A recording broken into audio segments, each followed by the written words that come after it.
And welcome everyone to your channel your Kaksha. आज हम chapter 4 sorting materials into groups के MCQs करेंगे। So let's begin.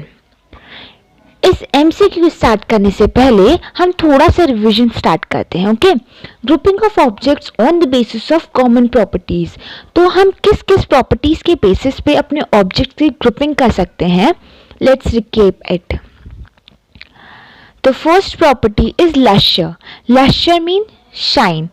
तो हमने शाइन के बेसिस पे, चमक के बेसिस पे अपने ऑब्जेक्ट्स को टू टाइप में कैटेगराइज किया है। First is lustrous whereas second is non lustrous. जो चमकते हैं उनको लश्चरस कहते हैं और जो नहीं चमकते, द मटीरियल या the objects which does not shine are known as non lustrous.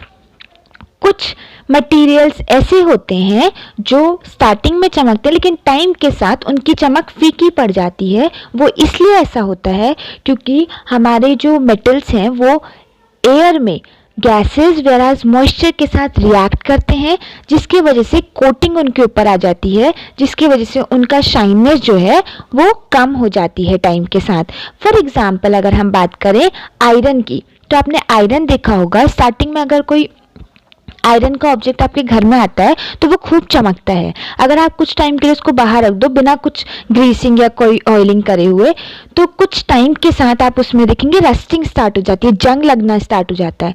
तो वो क्या हुआ, जो तुम्हारा मेटल था उसने रिएक्ट किया, जो भी एयर में गैसेज और मॉइस्चर है उसके साथ रिएक्ट किया और उसके ऊपर एक लेयर फॉर्म्ड हो गई, जिसके वजह से अब उसमें जंग लग चुका है। अब उसका जो शाइननेस है वो खत्म हो चुका है। अगर आपको फिर भी पता करना है कि वेदर, अब जो ये बिल्कुल जंग लगा हुआ आयरन है, अगर आपको पता करना है कि इसमें कभी टाइम के साथ पहले कभी टाइम में शाइन प्रेजेंट थी कि नहीं, तो आप उसको हाफ में ब्रेक करना। जब उसको आधा करेंगे आप, तो आपको दिखेगा कि उसके जो एजेस हैं, जहाँ से आपने कट किया है वहाँ के एजेस में शाइन अभी भी आपको दिखेगी। Okay, so the next is hardness and the softness. हमने अपने ऑब्जेक्ट को या अपने मटेरियल को हार्ड वेराज सॉफ्ट के बेसिस पे भी कैटेगराइज किया है। हार्ड वो मटेरियल होंगे जो कि कंप्रेसिबल नहीं है। For example wood, stone, bricks, iron, ये सब हार्ड है, इनको हम कंप्रेस नहीं कर सकते।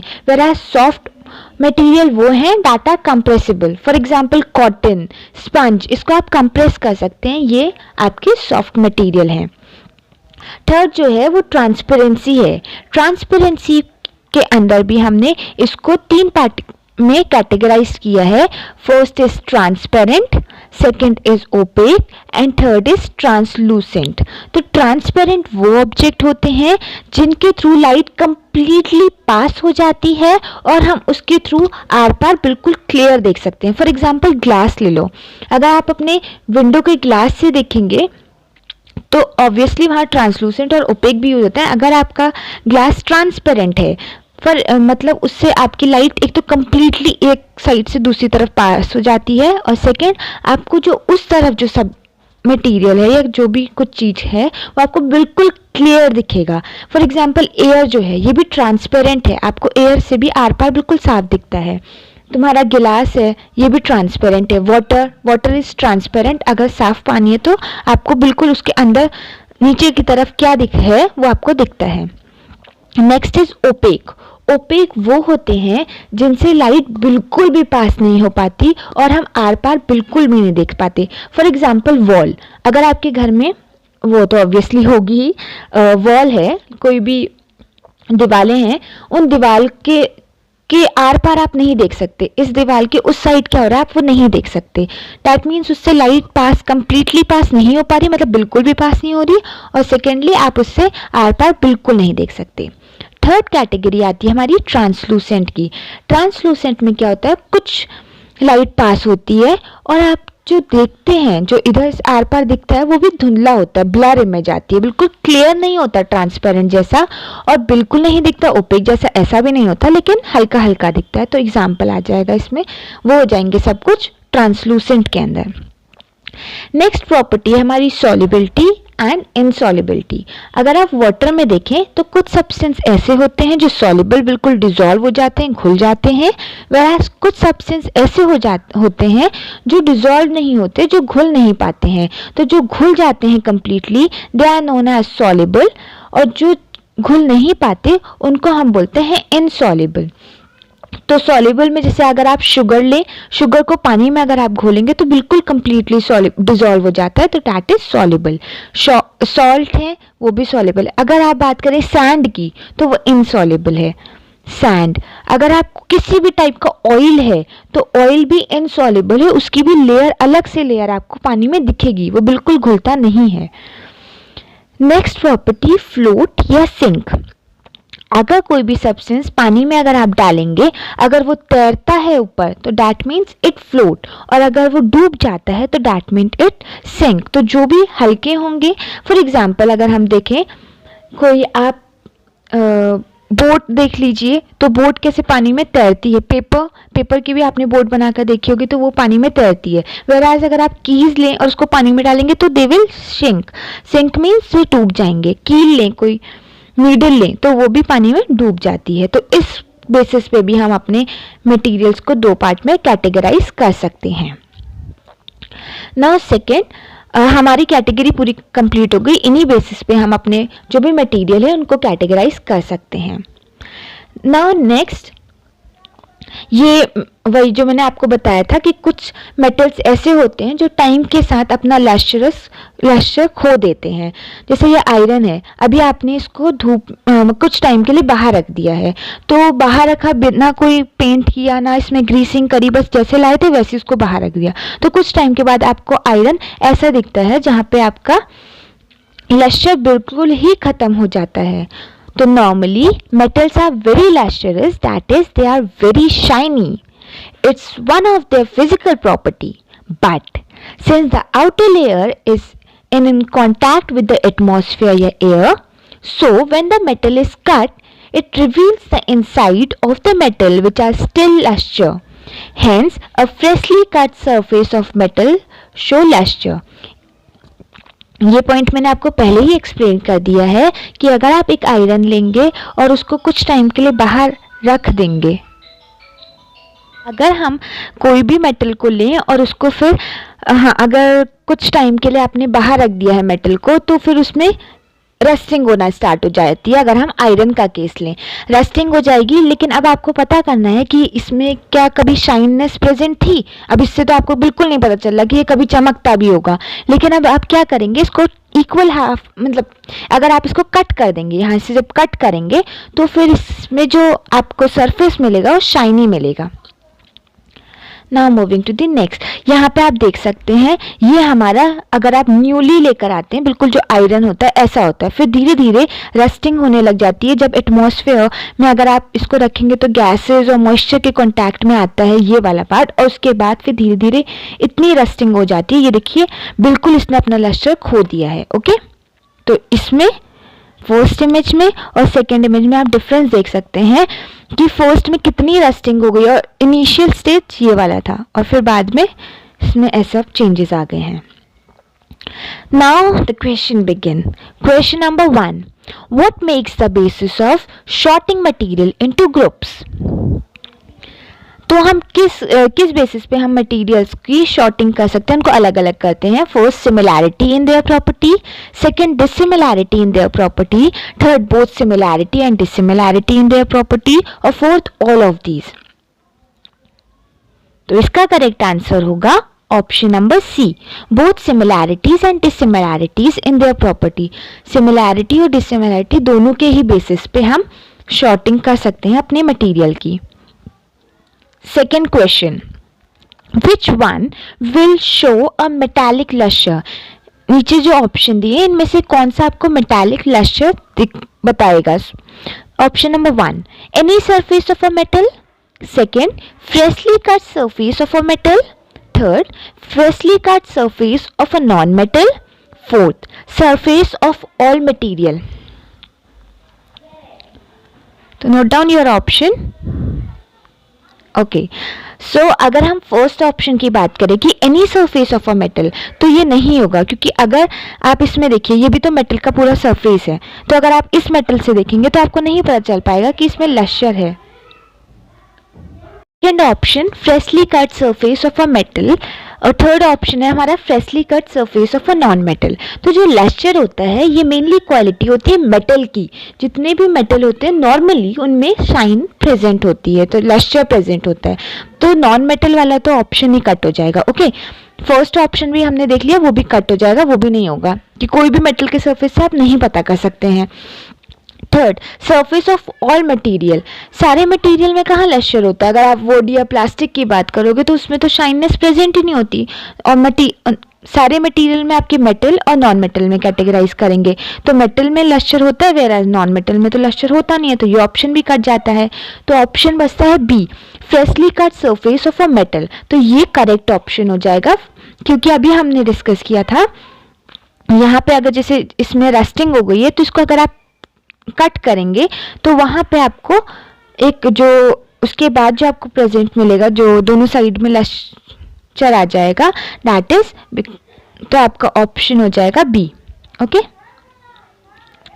नाउ मूविंग टू दी, ये वाला एक बार कॉन्सेप्ट समझ लेते हैं। Transparent, translucent and opaque. Transparent कोई भी ऐसा ग्लास का एग्जाम्पल समझ लीजिए जिससे लाइट बिल्कुल कंप्लीटली पास होती है, लाइट, और सेकेंड थिंग होता है कि आप उसके थ्रू अच्छे से देख पाते हैं, तो सी लिख दिया मैंने। लाइट वो होती है, लाइट कंप्लीटली ट्रांसपेरेंट में कंप्लीटली लाइट पास हो जाती है, और सेकेंड आप उसके आर पार बिल्कुल क्लियरली देख पाते हैं, तो ये भी क्लियर है। सेकेंड, ट्रांसलूसेंट, ट्रांसलूसेंट में लाइट कंप्लीटली पास नहीं होती है, कुछ लाइट पास होती है वेराज कुछ नहीं हो पाती है। तो ट्रांसलूसेंट में जो आप आर पार देखते हैं तो आपको ब्लर इमेज मिलती है, बिल्कुल क्लियर नहीं मिलेगी, हल्की धुंधली धुंधली सी इमेज मिल जाएगी। ओपेक, ओपेक की अगर हम बात करें तो ओपेक में बिल्कुल भी लाइट पास नहीं हो पाती है। ओके, तो लाइट पास नहीं होगी तो आर पार क्या है हमको वो भी नहीं दिखेगा। एग्जाम्पल वॉल ले सकते हैं, कोई भी दीवार आप देख लीजिए, वो आपका एग्जाम्पल हो जाएगा ओपेक का। ओके, तो अगर आपको एग्जाम्पल देखने हैं तो ट्रांसपेरेंट का एग्जाम्पल ग्लास है, ट्रांसलूसेंट बटर पेपर आपका एग्जाम्पल हो जाएगा, और हमारा ओपेक का एग्जाम्पल हो जाएगा वॉल। ठीक है, तो now the third question, an oily thin paper sheet will be. Oily thin paper sheet कैसे वर्क करेगी? ट्रांसपेरेंट, ट्रांसलूसेंट, ओपेक और कांट बी प्रेडिक्टेड। आप कोई भी पेपर की शीट लेना, उसमें थोड़ा सा ऑयल लगा के देखना, तो आपको वो ट्रांसलूसेंट की तरह एक्ट करेगी, क्योंकि आप अगर ऑयल लगा देंगे तो बिल्कुल आप आर पार बिल्कुल क्लियर तो नहीं देख पाएंगे, हल्की धुंधली धुंधली इमेज मिलेगी, दैट मीन्स ओपेक भी नहीं होगी। प्रिडिक्ट तो हम कर ही सकते हैं, इसलिए इसका आंसर हो जाएगा translucent. Fourth question, purpose of sorting material into groups. तो हम ग्रुप्स में मटेरियल्स को क्यों सॉर्ट आउट करते हैं? Option 1, to study their properties, 2, conveniency, third, both A and B, and fifth, inconvenience. तो इसका आंसर होगा, अगर हम ऑप्शन नंबर डी से स्टार्ट, तो हमने मटेरियल को क्यों सॉर्ट आउट करें, क्यों उनकी ग्रुपिंग करी? तो फर्स्ट है, अगर फर्स्ट की बात करें, टू स्टडी देयर प्रॉपर्टी, उनकी स्टडीज़ को पढ़ने के लिए, तो हाँ ये इसलिए हम करते हैं ताकि हम उनकी प्रॉपर्टीज़ को ईजिली स्टडी कर पाए, उनमें हम सिमिलैरिटीज़ वेराइटीज सिमिलैरिटीज़ को जल्दी जल्दी फाइंड आउट कर पाए, तो स्टडी करने के लिए तो होता है।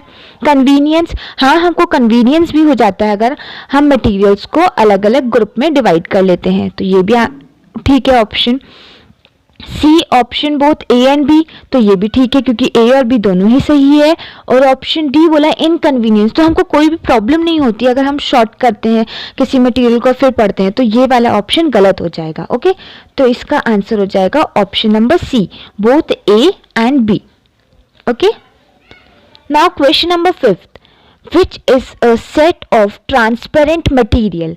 ट्रांसपेरेंट मटीरियल का कौन सा सेट है? Number 1, glass and air, number 2, water and glass, number 3, water and air, number 4, all of these। आपने अपना आंसर चूज कर लिया। Now come to the explanation. Option number 1 की अगर हम बात करें कि ग्लास एंड एयर, ग्लास के थ्रू हम आर पार देख सकते हैं, ये तो ठीक है। एयर, हवा जो है हमारे आसपास पूरी एयर है, इसके थ्रू भी हम बिल्कुल देख पा रहे हैं क्लियरली, तो ये भी सही है। वाटर, अगर हम वाटर की बात करें, पानी में अगर पानी बिल्कुल क्लियर है तो आप ट्रांसपेरेंट, मतलब वाटर ट्रांसपेरेंट होता है, आप उसके आर पार भी देख सकते हैं। वो गंदगी की वजह से आप नहीं देख पाते। अगर आप बकेट लें और उसमें पानी भर दें तो आप बकेट का बिल्कुल बेस देख पाएंगे। तो वाटर ट्रांसपेरेंट है। ग्लास हमने डिस्कस किया ट्रांसपेरेंट है, वाटर ट्रांसपेरेंट है, एयर ट्रांसपेरेंट है। तो इसका आंसर हो जाएगा ऑल ऑफ दीज, सब कुछ इनमें से ट्रांसपेरेंट है। ट्रांसपेरेंट वो मटीरियल होते हैं जिसके थ्रू लाइट कंप्लीटली पास होती है, और सेकेंड उसके थ्रू हम आर पार बिल्कुल क्लियरली देख पाते हैं। तो option is D. Question number 6, choose the opaque objects from the following. अब आपको ओपेक ऑब्जेक्ट चूज करनी है। Option 1 charcoal, second air, third glass, fourth water. Mark your option now. Choose the OPEC material या objects from the following. तो OPEC क्या होता है? First, OPEC वो मटेरियल होते हैं जिसके थ्रू लाइट कंप्लीटली पास नहीं हो पाती है और हम उसके से आर पार भी बिल्कुल नहीं देख पाते हैं। एग्जाम्पल इसका हो जाता है वॉल। अब अपने दिमाग में पिक्चर बना लो कि वॉल कैसी होती है जिसके थ्रू हम बिल्कुल नहीं देख पाते हैं। अगर हम बात करें एयर, सॉरी, एयर तो हमारे पूरे सराउंडिंग में प्रेजेंट है, तो हम एयर के थ्रू तो बिल्कुल आर पार देख पाते हैं। हम खड़े हैं, सामने हमारे क्या है, हमको बिल्कुल क्लियरली दिख रहा है, इसका मतलब एयर ट्रांसपेरेंट है।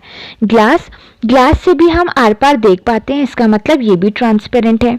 वाटर के थ्रू भी हम बिल्कुल क्लियरली देख पाते हैं, that means this is also transparent. तो ओपेक तो बस एक ही ऑप्शन रह गया, ए जो है ये ओपेक हो जाएगा। तो हमारा आंसर जो होगा that is option number A ना। अब ये हमारे सॉल्युबिलिटी एंड इनसॉल्युबिलिटी का एक बार कॉन्सेप्ट हम क्लियर कर लेते हैं। तो ये हमारे दो यहाँ पे सब्सटेंस देख सकते हैं, एक में हमारा शुगर प्रेजेंट है, वाटर प्रेजेंट है। अगर आप पानी में चीनी को घोलें या फिर नमक को घोलेंगे तो बिल्कुल कंप्लीटली वो डिसॉल्व हो जाएगा। आप नहीं बता पाएंगे कि पानी में कहाँ पे चीनी है और कहाँ, मतलब बिल्कुल अच्छे से घुल जाएगा वो, ठीक है, आप डिफ्रेंशिएट नहीं कर सकते। वेराज अगर आप एक सैंड लेते हैं, उसको पानी में घोलते हैं तो ये डिसॉल्व नहीं हो पाता, बिल्कुल अच्छे से घुल नहीं पाता। आप सैंड की लेयर अलग से नीचे दिखेंगे और पानी ऊपर दिखेगा आपको। तो दैट मीन्स ये इनसॉल्युबल है, जो सॉल्व नहीं हो पाएगा, और ये सॉल्युबल है जो पूरी तरीके से डिसॉल्व हो जाएगा। ओके, तो हमारा जो इनसॉल्युबल है, इसका एग्जांपल सैंड है। ऑयल, कोई भी टाइप का ऑयल हो वो आपका वाटर में डिसॉल्व नहीं हो पाता है। केरोसिन, ये भी आपका वाटर में डिसॉल्व नहीं हो पाता। अगर आप ऑयल को वाटर में डालेंगे तो उसकी अलग से लेयर दिखेगी आपको वाटर में, जबकि शुगर, सॉल्ट, ये सब आपके वाटर में बिल्कुल कंप्लीटली घुल जाते हैं। तो these are known as soluble. ये देखिए, ये ऑयल का केस है। अगर ये आपने ऑयल लिया, ये वाटर लिया, इसमें ऑयल पोर किया, थोड़ा सेटल आउट होने देना, तो यहाँ पे देखो आपको ऑयल की अलग से लेयर दिख रही है यहाँ पे, और देखिए वाटर नीचे है, तो इसमें आपको ऑयल और वाटर की अलग अलग लेयर दिख रही है। That means this is insoluble. Now question time. Question, which one of the following is not soluble in water. इनमें से कौन सा है जो पानी में डिसॉल्व नहीं हो पाता? First, turmeric powder, second, common salt. Common salt means जो आपका नॉर्मली सॉल्ट यूज करते हैं। थर्ड, एलम मतलब फिटकरी। फोर्थ, ऑल आर सॉल्युबल मतलब सारे ही डिसॉल्व हो जाते हैं, अच्छे से घुल जाते हैं। Choose your option.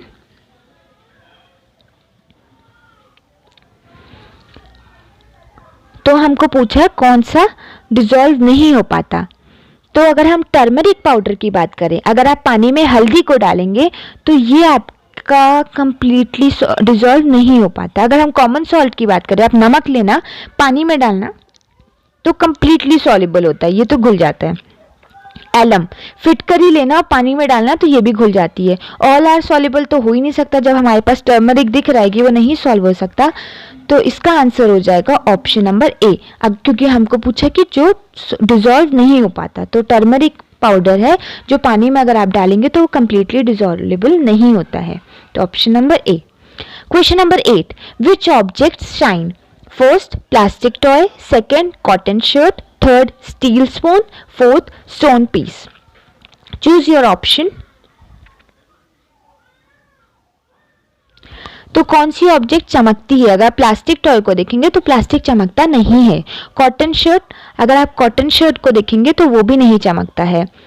स्टोन का पीस, एक अगर आप पत्थर ले लेंगे तो वो भी नहीं चमकता, लेकिन आप स्टील स्पून को देखते हैं तो वो चमकता है। ओके, तो answer is option number C. तो ये लस्ट्रस हो जाएगा हमारा steel spoon. Question number 9, which one of the following is insoluble in water? जो इनसॉल्युबल हो वाटर में, alcohol, sodium chloride, sodium chloride means NaCl, और NaCl क्या होता है आपका? नमक। Okay, coconut oil, sugar. Choose your option.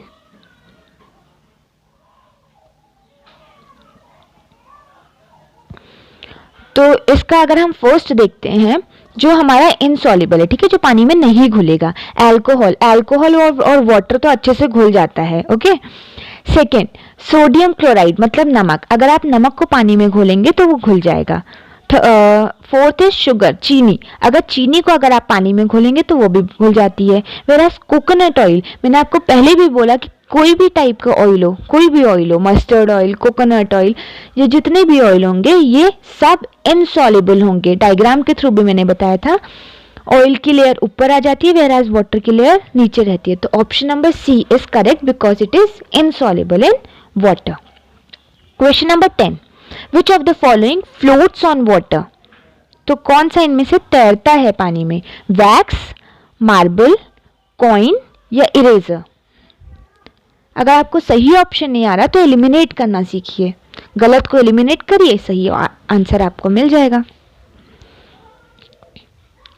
तो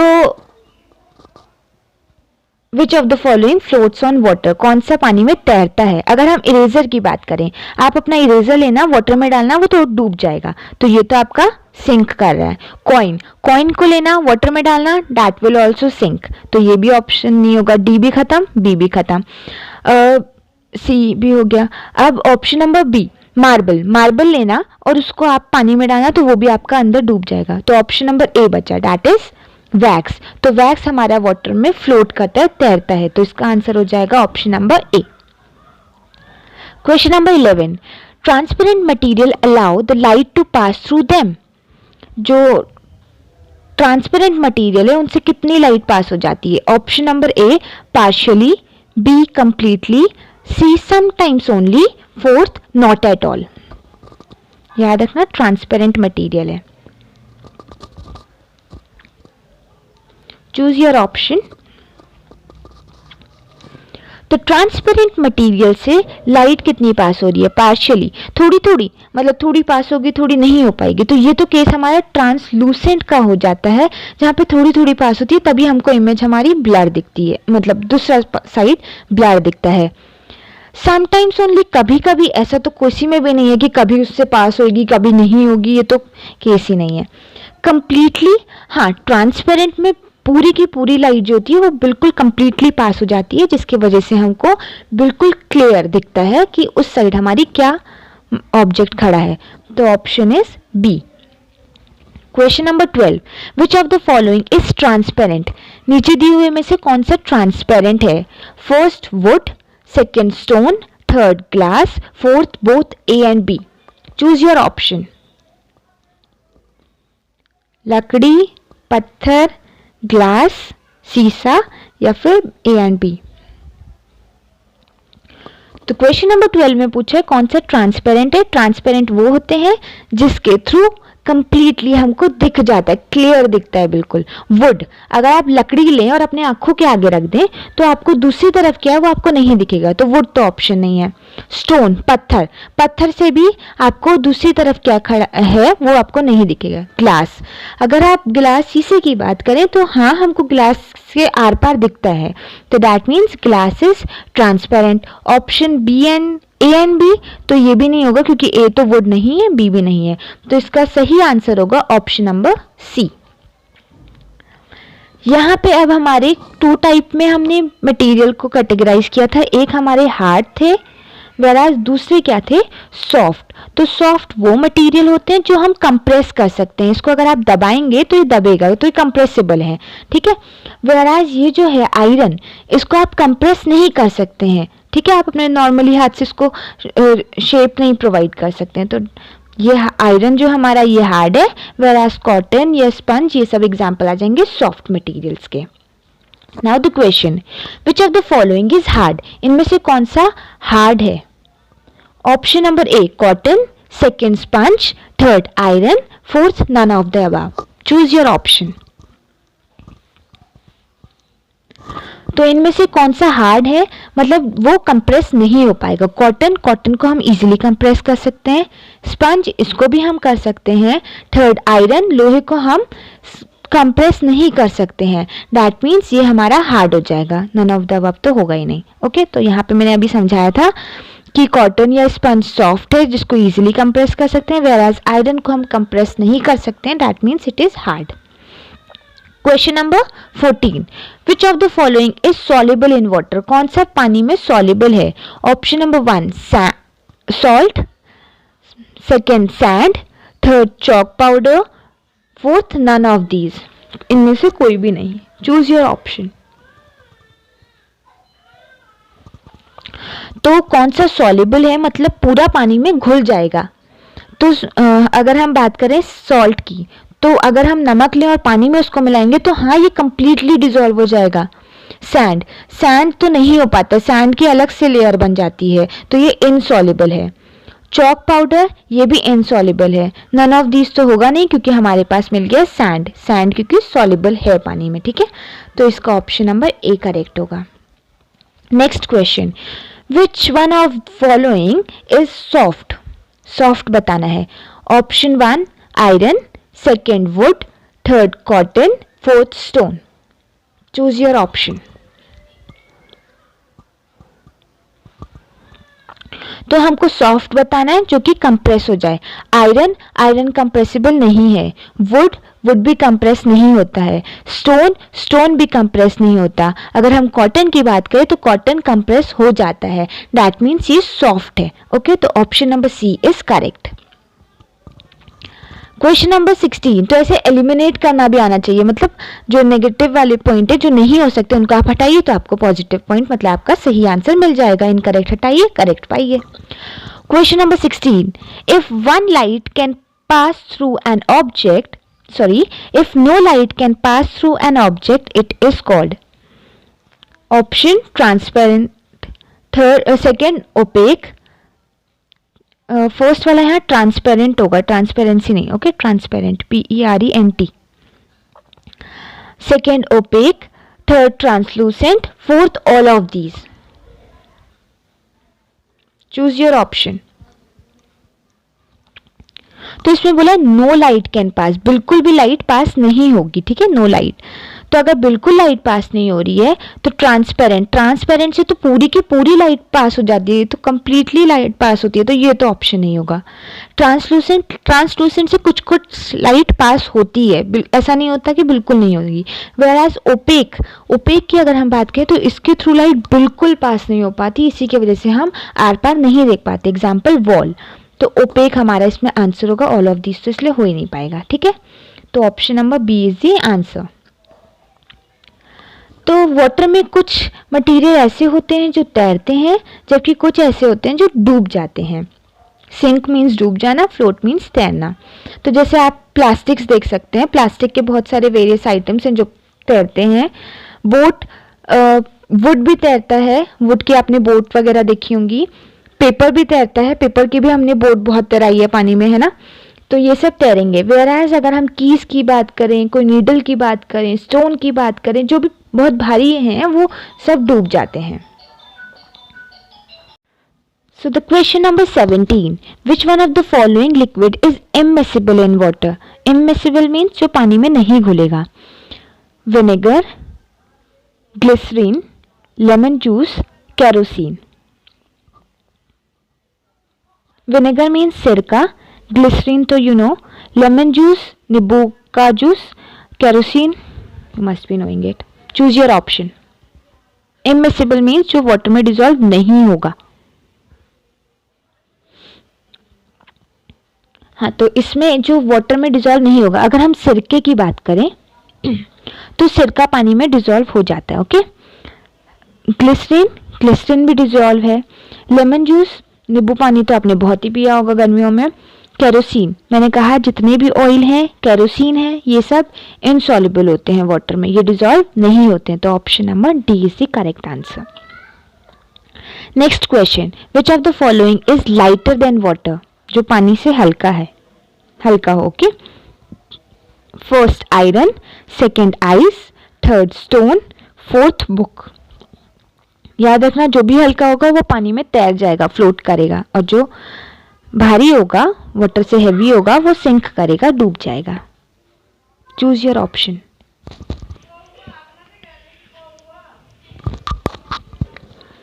तो लाइटर देन वाटर मतलब उसको फ्लोट करना चाहिए, ठीक है, पानी पे। तो फर्स्ट ऑप्शन है आयरन। अगर आप आयरन को पानी में डालेंगे तो एक तो वो भारी है, सेकंड वो सिंक कर जाएगा, तो ये ऑप्शन नहीं होगा। स्टोन, अगर हम पत्थर की बात करेंगे तो ये भी पानी में डूब जाएगा, और ये भारी भी होता है, वाटर से हैवी होता है। थर्ड बुक को पानी में डालेंगे तो this is also heavier than water, और ये भी आपकी सिंक कर जाती है। जबकि आइस को अगर लेंगे तो आइस हमारा लाइटर होता है, लाइट इन वेट होता है वाटर के कंपैरिजन में, और ये फ्लोट करता है। ओके, तो option number B is the correct. Question number 19. Iron, aluminum and gold has appearance. First, shiny. Second, rough. Third, non-shiny. Fourth, none of these. याद रखना, आयरन, एल्यूमिनियम एंड गोल्ड की बात कर रहे हैं, इनका अपीयरेंस कैसा होगा? Choose your option. तो अगर हम आयरन, एल्यूमिनियम, गोल्ड के अपीयरेंस की बात कर रहे हैं तो देखो, नॉन शाइनी तो हो ही नहीं सकता क्योंकि चमक तो मिलती है, इसी की वजह से गोल्ड के ज्वेलरी आपको मिलते हैं, और आयरन में भी आपको मैंने अभी दिखाया ही था, है ना। रफ भी नहीं होते, ऐसा तो कुछ है ही नहीं। नन ऑफ दीज नहीं होगा क्योंकि हमको यहाँ शाइनी दिख रहा है, डैट मीन्स इनमें लस्टर प्रेजेंट होती है, तभी तो गोल्ड के हमारे बहुत सारे वो सब बनते हैं, ज्वेलरीज बनते हैं, है ना। तो ये आयरन अभी आपको दिखाया था इस थोड़े टाइम पहले, फर्स्ट स्लाइड हमारी आयरन की थी जहाँ पे आपको बहुत शाइनी दिख रही थी आयरन। ओके, नेक्स्ट क्वेश्चन, तो option number A is the correct. Question number 20, wood and stone is material. First lustrous, second non lustrous, third smooth, fourth none of these. Wood and stone. Okay, choose your option.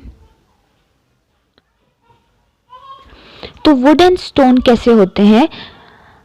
First lustrous means होता है shine, चमक। क्या इनमें चमक present होती है? लकड़ी या प्लास्टिक की बात करेंगे तो ये चमकते नहीं है, तो लस्ट्रस तो नहीं होगा।